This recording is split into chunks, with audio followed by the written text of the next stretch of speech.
Hi guys, welcome to my channel. My name is Vidhi and आपको title से पता चल ही गया होगा, आज हम बात करने वाले आइल्स के बारे में। बहुत ज़्यादा डिटेल में नहीं, वेरी बेसिक, बिल्कुल बेसिक, इतना बेसिक कि अगर आपको आइल्स के बारे में कुछ भी नहीं पता तो आपको कुछ आइडिया हो जाएगा। और आइल्स के बारे में tips and tricks, how to get CLB 9, उसके बारे में मैं नेक्स्ट वीडियो में बात करूंगी।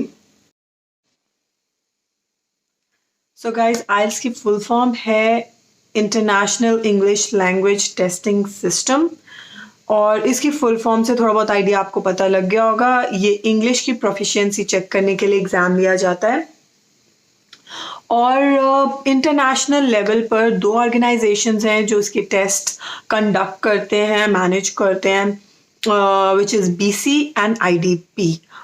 BC की फुल फॉर्म है ब्रिटिश काउंसिल, और IDP की फुल फॉर्म आई थिंक कुछ नहीं है, मुझे नहीं मिली।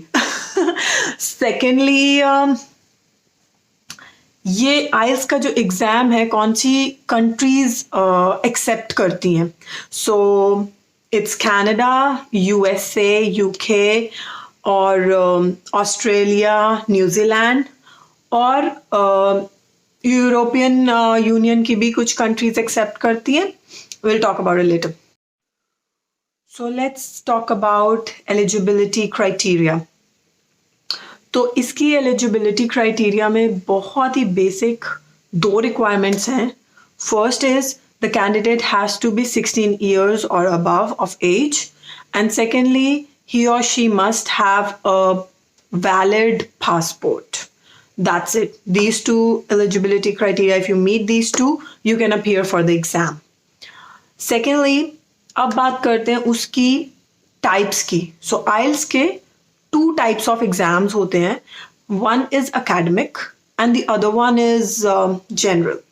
So academic, as the name suggests, अगर आपको इनमें से किसी कंट्री का वीज़ा चाहिए, स्टडी वीज़ा चाहिए, तो आपको एकेडमिक एग्ज़ाम के लिए अपीयर होना होगा। अगर आप जनरल देते हैं तो इट वोंट काउंट, आपको एकेडमिक ही देना होगा। और general is for general immigration to these countries. अच्छा, तो यूरोपियन कंट्रीज़ का जब मैंने बात की थी तो स्टडी वीज़ा के लिए कुछ यूरोपियन यूनियन कंट्रीज एक्सेप्ट करती हैं आइल्स, बट नॉट ऑल। और general normal immigration, PR and all, उसके लिए यूरोपियन कंट्रीज भी एक्सेप्ट नहीं करती आइल्स। सो इस टेस्ट के 4 मॉड्यूल्स होते हैं। First is listening, then reading, writing and speaking. So let's start with listening. Listening में basically एक आपको क्वेश्चन बुकलेट मिलता है, एक आपको आंसर शीट मिलती है। आंसर शीट कॉमन होती है फॉर लिसनिंग एंड रीडिंग। एक साइड पे उसके लिसनिंग के आंसर्स आपको नोट डाउन करने हैं, पीछे की साइड पे आपको रीडिंग के आंसर्स नोट डाउन करने हैं। बहुत सिंपल है। लेकिन उसमें क्या होता है कि फर्स्टली तो आपको you have to hear the tape चलती है ऑलमोस्ट 30 मिनट्स के लिए। आपको सुनना है, वो टेप बस एक बार चलेगी, तो आपने फटाफट सुनना है, फटाफट उसके आंसर्स लिखने हैं, और आप क्वेश्चन शीट में ही, क्वेश्चन बुकलेट में ही अपने आंसर्स नोट डाउन कर सकते हो रफली। और जब आपके टेप बंद हो जाए, जो कि एक ही बार बजने वाली है, so you have to be very very sure कि अगर आपने मिस कर दिया तो मिस, क्योंकि दोबारा आप टेप नहीं सुन सकते। तो you have to be sure कि आपने सारे आंसर्स लिख लिए हैं और आपने सही ब्लैंक्स में आंसर लिखे हैं, because after the tape is over you get 10 minutes to transfer your answers on your answer sheet.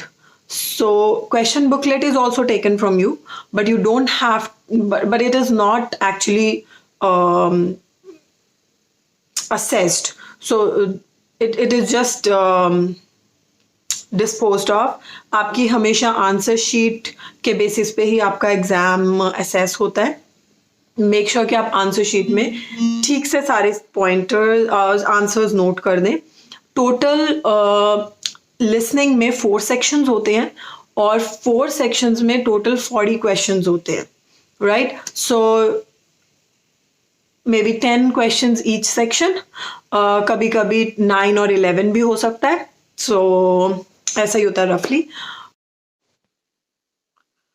Basically, you get the time to read your questions before they start the tape and before each section, and then you get a few seconds to check your answers once one section is over. Listening is a test which is common for academic and general. दोनों के लिए same tape play होती है, but not in reading. Reading के जो format है वो academic और जनरल दोनों के लिए डिफरेंट होते हैं, और पर दोनों में ही 40 क्वेश्चंस होते हैं. दोनों को ही करने के लिए 60 मिनट्स का टाइम दिया जाता है, अकेडमिक कैंडिडेट्स और जनरल कैंडिडेट्स को, और कोई एक्स्ट्रा टाइम नहीं मिलता. सो बेसिकली रीडिंग में जो है आपके जो पैसेजेस आते हैं वो आते हैं केस स्टडीज से या किसी रिसर्च से या फिर किसी बायोग्राफी से, ये वेबसाइट से या बुक्स से कहीं से लिए जाते हैं. तो ये ऐसे पैसेजेस होते हैं जो शायद हमने कभी नहीं पढ़े होते, कभी नहीं सुने होते. रीडिंग में 3 सेक्शंस होते हैं. सेक्शंस और पैसेजेस कुछ भी कह सकते हैं. Each section or passage has 13 to 14 questions, and the total is like 40 questions, like I said before, and you get 60 minutes of time. Then comes writing. Just like reading, writing के भी academic और general के लिए different set of questions होते हैं. लेकिन writing में 2 sections होते हैं. सेक्शंस भी कह सकते हैं, टास्क्स भी कह सकते हैं. एग्जाम में टास्क लिख के आता है. सो टास्क 1 इज पाई चार्ट्स और ग्राफ्स और let's talk about writing now. Writing module में जस्ट लाइक रीडिंग, अकेडमिक और जनरल के लिए 2 डिफरेंट टाइप्स ऑफ फॉर्मेट्स होते हैं, और दोनों सेक्शंस को या टास्क को करने के लिए टोटल 60 मिनट्स का टाइम मिलता है. उसी 60 मिनट्स में करना होता है. No extra time is given. Okay, so let's talk about academic first. Academic में टास्क 1 में आपको line paragraph, flow chart, pie chart, उस टाइप के फिगर्स और वो सब चार्ट्स देखने को मिलते हैं. आपको उसको एनालाइज करके उसके बारे में लिखना होता है इन अ पैसेज और may be 2 passage, in a paragraph और may be 2 paragraphs. Writing task 2 for academic में आपको एक ऐसे राइटिंग मिलता है. ऐसे का टॉपिक ऐसे लिखना है, but it's related to research area, so research work related होता है. Fair enough. सेकेंडली आपका हुआ जनरल. जनरल में टास्क 1 में आपको बड़ा इजी सा लेटर लिखना होता है. बहुत इजी होता है. फॉर्मल भी हो सकता है, इनफॉर्मल भी हो सकता है, सेमी फॉर्मल भी हो सकता है. So it's small letter. और टास्क 2 में अगेन आपको भी ऐसे लिखना होता है, but essay is related to your social affairs और योर लाइफ स्टाइल और जनरल टॉपिक्स. वेरी इजी, जो कि आराम से आप उसके बारे में सोच सकते हो, उसके बारे में लिख सकते हो. ओनली थिंग इज कि आपकी वोकैबुलरी बड़ी स्ट्रांग होनी चाहिए राइटिंग के लिए.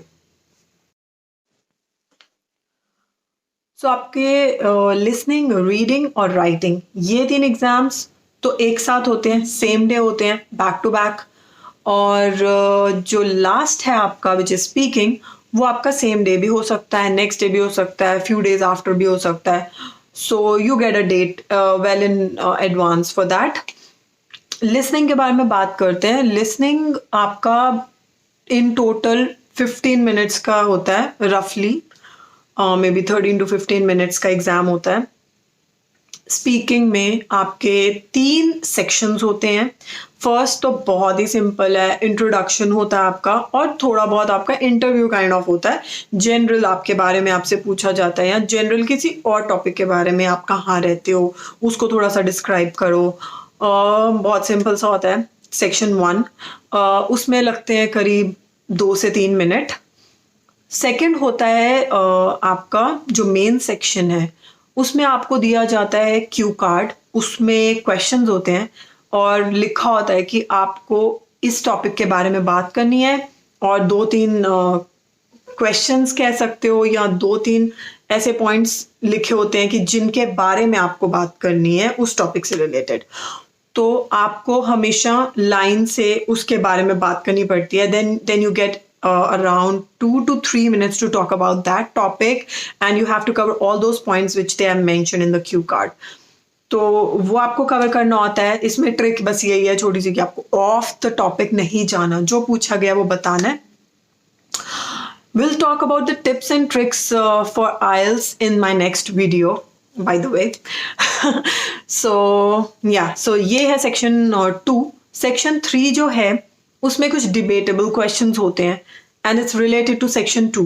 जो सेक्शन 2 में आपको टॉपिक मिला है उसी के बारे में कुछ इलैबोरेटिव क्वेश्चंस होते हैं। और ये ऐसा एग्जाम इसलिए होता है क्योंकि कोई भी रैंडम टॉपिक आ सकता है, और किसी भी रैंडम टॉपिक में आपकी वोकैबुलरी कितनी अच्छी है वो जज करना चाहते हैं। क्योंकि सेम टॉपिक के बारे में जब आप बात करोगे, लेकिन आपका टेस्ट ये है कि आपको वोकैबुलरी शो करनी है और अपनी ग्रामर शो करनी है कि आपकी ग्रामर अच्छी है, आपकी वोकैबुलरी अच्छी है, तो उसी के बेस पे आपको पॉइंट्स मिलने हैं।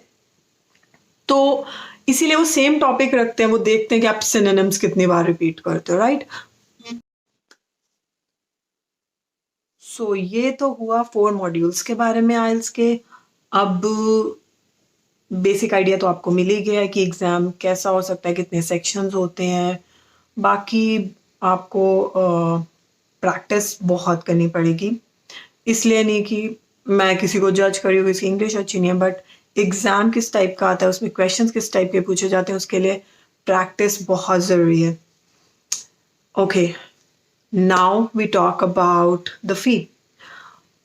इस एग्ज़ाम की फ़ी है, okay, let's talk about previous fees. Till March 31st 2020 इस एग्ज़ाम की फ़ीस थी 13,250 rupees for one exam. But April 1 2020 से इसकी फ़ी रिवाइज हो गई है। Now it is 14,000 Indian rupees, which is a lot of money. So guys, बहुत ज़्यादा प्रैक्टिस करके एक ही बार एग्ज़ाम दो। द लास्ट थिंग इज़ कि ये एग्ज़ाम अब ऑनलाइन भी होता है, कंप्यूटर बेस्ड आइल्स एग्ज़ाम भी होने लगा है, एंड आप उसके लिए भी ऑप्ट कर सकते हो if you are not very sure about the writing one. क्योंकि मेरे हस्बैंड को भी यही प्रॉब्लम आई थी जब उन्होंने आइल्स का एग्ज़ाम दिया था। उन्हें इतनी एज में आकर, आई मीन अगर आपने बहुत ही टाइम हो गया पढ़ाई किए हुए, लिखे हुए, हम रूटीन में अब नहीं लिखते हैं बहुत ज़्यादा, जब जॉब्स में आ जाते हैं तो राइटिंग में थोड़ी सी प्रॉब्लम होती है, लेकिन टाइपिंग हमारी बहुत अच्छी होती है। तो टाइपिंग स्पीड अच्छी होने की वजह से ईजी लगता है लोगों को कंप्यूटर बेस्ड, क्योंकि राइटिंग में you have to write a lot. तो इतना ज़्यादा लिखने के लिए you have to be very very fast in writing so that you complete your test on time. So guys, next video में डेफिनेटली मैं टिप्स और ट्रिक्स लेकर आऊँगी आइल्स एग्ज़ाम पास करने के लिए और एक पर्टिकुलर स्कोर लाने के लिए। हो सकता है कि एक वीडियो में सारे सेक्शंस के लिए के टिप्स और ट्रिक्स ना कवर हो पाए, तो हो सकता है कि मैं 2 वीडियोस करूँगी। सो लेट्स सी कैसे होता है। और बस यही है आइल्स के बारे में आज की वीडियो के लिए। और आप सोच रहे होगे कि ये रात के टाइम वीडियो बनाती रहती है ना, वो उसका सिर्फ इकलौता रीज़न यही है कि इस टाइम मेरी बेटी सो जाती है, तो कोई डिस्ट्रैक्शन नहीं होती। जब मुझे बहुत इन्फॉर्मेटिव वीडियो बनानी है तो मैं अवॉइड करती हूँ किसी टाइप का डिस्ट्रैक्शन, सो दैट मैं सारे पॉइंट्स कवर कर पाऊँ, कुछ रह ना जाए। सो आज के लिए यही था guys. I hope you all are doing really good. और अगर कोई भी सोच रहा है एक्सप्रेस एंट्री के थ्रू या पीएनपी के थ्रू कनाडा इमिग्रेशन, तो आई होप आइल्स को के लिए कैसे स्टार्ट करना है, क्या बेसिक है, उसकी नॉलेज आपको इस वीडियो से थोड़ी बहुत मिल गई होगी. और मिलती हूँ मैं आपको नेक्स्ट ब्लॉग में with my tips and tricks on IELTS. Till then, take care of yourself. Have a very, very safe and happy life.